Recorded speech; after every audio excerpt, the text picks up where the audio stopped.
Oke, assalamualaikum warahmatullahi wabarakatuh. Kembali lagi di channel aku, Reva Ave Official.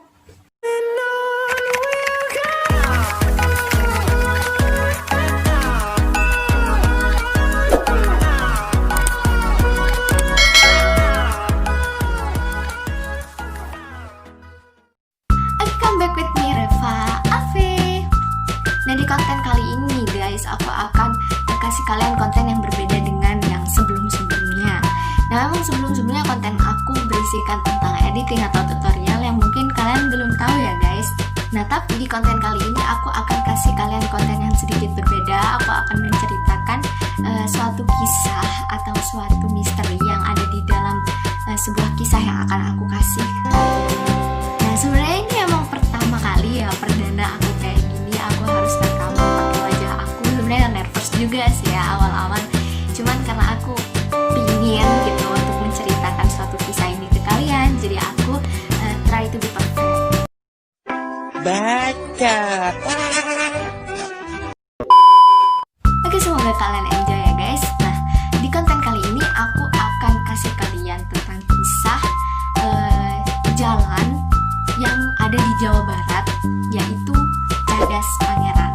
Nah, mungkin sebagian dari kalian sudah tahu ya tentang Cadas Pangeran atau tentang pernah mendengar mitos-mitosnya atau pernah mendengar tentang misteri-misteri, dan Cadas Pangeran ini seringkali digunakan untuk tempat uji nyali guys.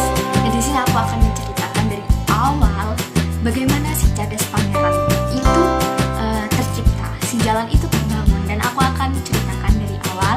Untuk kalian yang penasaran, stay tune terus.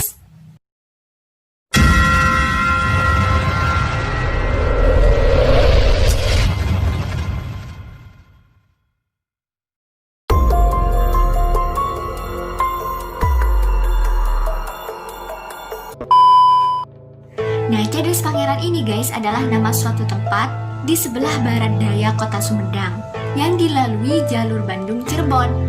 Pemberian nama ini terkait dengan pembangunan jalan raya Pos Dendels yang melintasi daerah Cadas Pangeran ini guys. Nah, karena memang kondisi dari Cadas Pangeran itu bebatuan, cadas yang terjal, tebing-tebing, sekitar 5.000-an orang pribumi yang bekerja rodi di sana tewas guys. Nah, hal ini membuat Pangeran Kusmadinata atau yang lebih populer disebut dengan Pangeran Cornel murka guys. Nah, Gubernur Herman William Dendels ini guys yang memprakarsai pembangunan maut pada tahun 1809 itu. Nah, dahsyatnya guys, pembangunan ini hanya dilakukan dengan waktu 1 tahun. Jalur Anjar Panarukan ini mula-mula dibangun hanya untuk menyatukan jalan-jalan di Pulau Jawa guys. Namun, keberhasilan Dendels ini tidak lepas dari penderitaan banyak pribumi Indonesia yang tewas sia-sia karena pekerjaan rodi, kerja paksa yang disuruh oleh Dendels itu. Nah, si Dendels ini nih gengs, orangnya tuh ya guys, keras banget guys. Dia tuh semena-mena banget, dan banyak pekerja masyarakat pribumi yang disuruh kerja paksa rodi tanpa upah sepeser pun guys. Nah, kerja kerasnya ini disukai oleh Kaisar Prancis Napoleon yang waktu itu sedang berkuasa di kerajaan Belanda. Nah, tapi sebaliknya, bagi rakyat Indonesia, Dendels itu monster guys.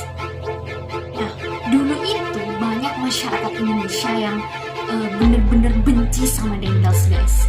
Sampai-sampai si Dendels ini dijuluki sebagai Mas Guntur atau Mas Galak. Nah, julukan ini udah bener-bener pas sama karakternya, sama sifatnya yang suka semena-mena sama pemimpin-pemimpin di daerah itu, terutama untuk kalangan-kalangan rendah.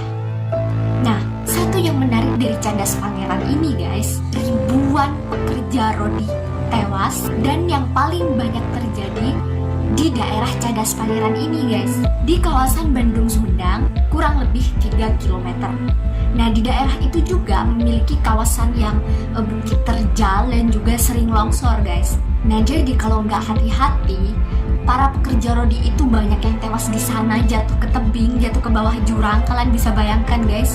Dan pada saat itu banyak banget pekerja rodi yang terjerembab masuk, kayak jatuh gitu ke dalam jurangnya. Juga banyak pekerja rodi yang kalau malam tiba itu disantap sama hewan buas guys. Nah, dari kabar banyaknya pribumi yang meninggal, dari kabar banyaknya warga-warga Sumedang waktu itu yang kerja rodi, terus banyak yang meninggal, tewas jatuh di tebing itu, banyak yang dimakan hewan gitu kan. Itu tuh bener-bener bikin penguasa-penguasa di daerah sana itu murka guys sama Dendels. Nah, terutama Pangeran Cornel itu guys. Nah, Pangeran Cornel ini guys kayak ngerasa terpanggil gitu untuk membela si rakyat-rakyatnya yang tersiksa. Nah, akhirnya diutuslah tuh beberapa suruhan dari Pangeran Cornel untuk memantau langsung ke lokasi bagaimana sih sebenarnya sistem kerja rodi itu.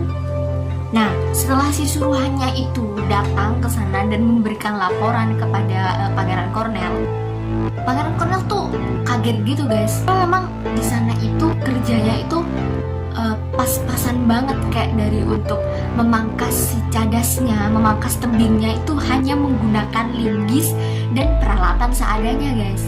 Jadi ya bisa dibilang kerja kuli tapi nggak dikasih fasilitas apaan coba.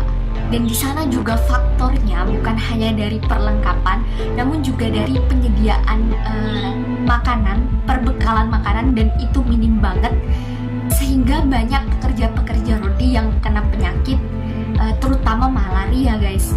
Nah, dari laporan itu si Pangeran Cornel murka gitu ya guys, marah gitu, dan dia bener-bener ingin menghentikan dari pekerjaan rodi rakyatnya itu, dan dia bener-bener pingin ngadep ke Dendels gitu guys. Nah, akhirnya dia ngadep ke Dendels, dia tuh pingin ngomong semuanya, dia pingin nyetop semua perlakuan Dendels ke rakyat-rakyatnya waktu itu. Nah, dan posisinya waktu itu si Pangeran Cornel ini menghadang jalan Pangeran Dendels. Nah, udah dihadang, si pangeran bingung ya guys. Dari jauh dia tuh kayak ngerasa, wow, gue disambut nih sama pemimpin daerah sini gitu kan. Pasti ngerasa kayak seneng gitu. Nah, akhirnya si Dendels ini gak ada curiga sama sekali gitu ya guys sama Pangeran Cornel. Nih orang mau apa gitu, gak ada pikiran kayak gitu. Nah, akhirnya si Dendels juga menyambut balik si Pangeran Cornel dengan ramah guys. Dia mengulurkan tangan kanannya untuk salaman sama Pangeran Cornel. Nah, tapi yang bikin Pangeran Dendels ini kaget ya, si gubernur ini kaget.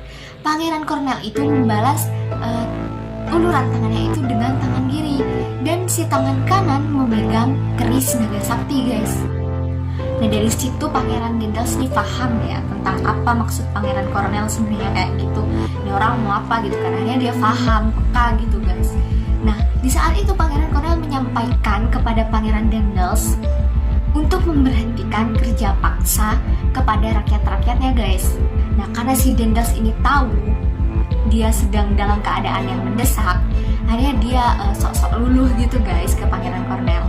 Nah, dia bilang gak bakal mempekerjakan keras si rakyat-rakyatnya itu, dia bakal hapus kerja rodi, tapi itu cuma modusnya guys. Nah, beberapa hari kemudian Pangeran Dendels membawa pasukannya untuk menyerang Pangeran Cornels, dan akhirnya Pangeran Cornels dead guys, ditembak tuh sama pasukannya si Dendels. Nah, semenjak itu jalan yang melintasi medan berbukit itu dinamain Cadas Pangeran guys, yang bertujuan untuk mengenang jasa dari Pangeran Cornel yang udah berani untuk membela rakyatnya. Nah, kali ini aku akan kasih kalian mitos-mitos tentang Cadas Pangeran. Nah, di Cadas Pangeran itu guys, angker super angker guys.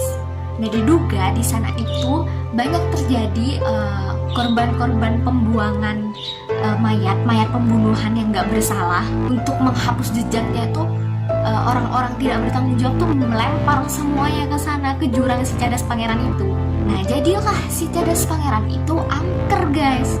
Nah, dari info juga nih guys, info ke info, di Cadas Pangeran ini juga ada suatu senjata sakti yang ditanamkan di sana, ditancepin, dan kayaknya itu juga sebagai pelindung dari Cadas Pangeran itu.